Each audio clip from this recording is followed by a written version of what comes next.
structure and organization is terrible. And that's across most e-readers, I think. So I've got a Sony, and while it does have categories that you can put your library in, there's no structure at all. And I guess what I'm wondering is, do you think there's some sort of tyrannical purpose for this, or do they just drop the ball? Just drop the ball. Can I take this one, Rich? Sure. You think it's a conspiracy? No, just kidding.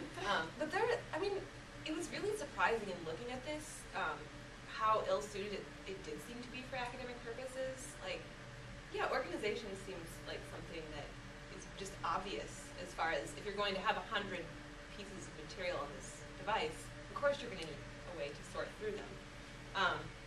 And it looks like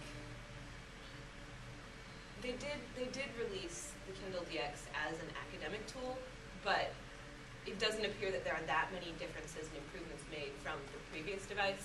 So I'm sure that that's somewhere that e-readers and the Kindle probably also are heading, and possibly just jumped ahead of themselves in describing it as more useful than it's going to be. And that, Or they're just crazy. I think that's one really good example of how we're thinking about leisure reading as being different from academic reading, in the sense that if many of us, not all of us, but many of us, when we're reading for kind of leisure purposes, we have maybe one or two books that we're juggling at a time, and we want to read through them from beginning to end, which is very different for students who have, would have a lot of pieces of reading that they're going through. So I think that's what Rachel was referring to. And also, from a lot of the people that we talked to, our sense was that the technology to make e-readers a lot better is available, and it's just never been kind of cohered into one. And so, I mean, I think that there are ways of organizing. I mean, obviously we know there are ways of organizing files, and it seems kind of silly. So they dropped the ball. They fumbled. They got too excited and they fumbled. That's what we think. We did try to contact Amazon and ask them about some of this stuff. They didn't get back to us. Jesse. As far as the organizational structure that is involved, I'm thinking about things like iPhones, iPads, a lot of what's been written about sort of like this newest evolution of technology and how we consume our media. And everything so far, at least in the last, I don't know, would it be like 3 years, 3 or 4 years? We don't see the same sort of file structure like we did on old computers. Like this model of computing, at least in this current little moment that it's in, seems to want to shy away from that as somehow user unfriendly, right? That my grandma, or even my mom, can't really understand file systems in computers for whatever reason, generational training, I don't know. And that when we ask the Kindle to have that organizational system, mightn't that be an example of how a tool has shaped our usage, right? Like, we've been used to having this clear-cut file structure system, and now that it's not, to necessarily say that that is inherently flawed, maybe just simply reveals that we're transitioning from one kind of tool to another. That's a really interesting way of looking at it. However, I don't think that the reason we would like to organize things is because of personal computers. I think it's because of the way that we as humans like to categorize the world that we see around us in general, much like we've been doing for centuries in the sciences and in libraries. And one thing that I was thinking of when we were talking about maybe like the differences between leisure reading and academic reading is kind of the way that in libraries, the difference between the way that fiction books are categorized and non-fiction books are categorized. Just to get back to that, but I think it's a really interesting way of seeing that, and it does kind of get to this idea of giving up some of our control to organize the files the way that makes sense to us in exchange for ease of use. But that just, I think it's a point where we gave up too much and we didn't really get that back that much in return. You are totally hitting the nail on the head in terms of the tool shaping us. You and William Mitchell are like this on that front. But I think too, it's not, that's a good point to make, and it's not so much that we're saying, you know, it needs to have folders, it needs to have files because I want it to look like a desktop.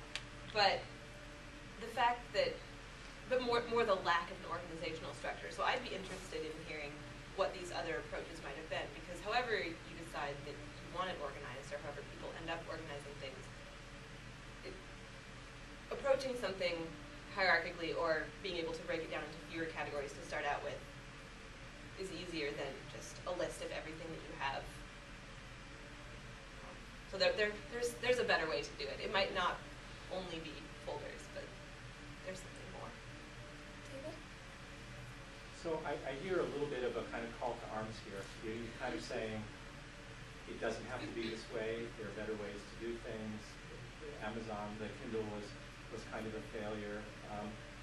And yet, I think we all recognize that so much of the power is with companies like Apple and Microsoft and Google and Amazon and all of that. So do you have any ideas if the rest of us, you know, if we want tools that we think are better tuned and that avoid the restrictions of copyright and licensing and all of that? I mean, do you have any suggestions for us about how we could be active?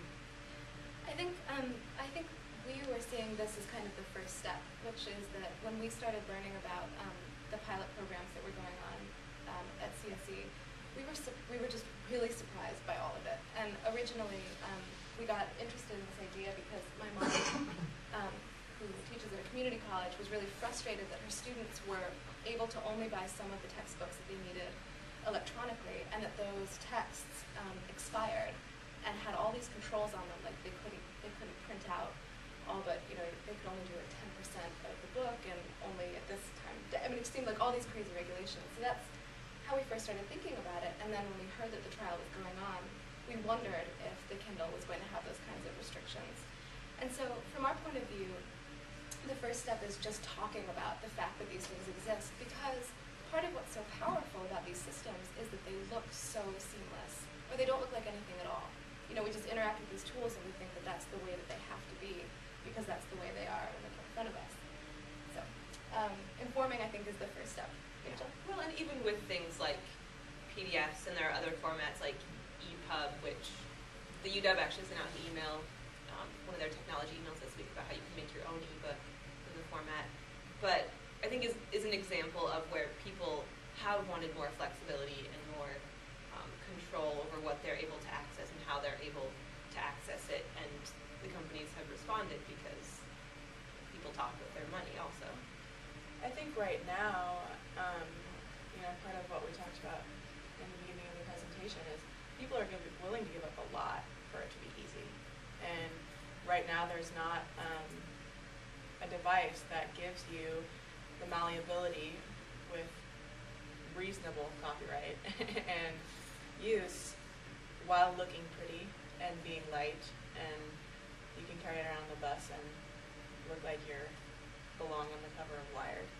You can just print out your PDFs and do it old-fashioned, or you can use your laptop, and nobody likes to read on their computer screen. I mean, that's kind of just a fact. That's why e-readers are being developed, you know, so we don't have an answer. Right. I think one of the keys, though, in moving forward is who controls that particular device. I think it was great that you brought up the Browse Wrap license, and we've seen so far, if you have a platform that allows applications to be built on it, users are going to bring more innovation to that platform.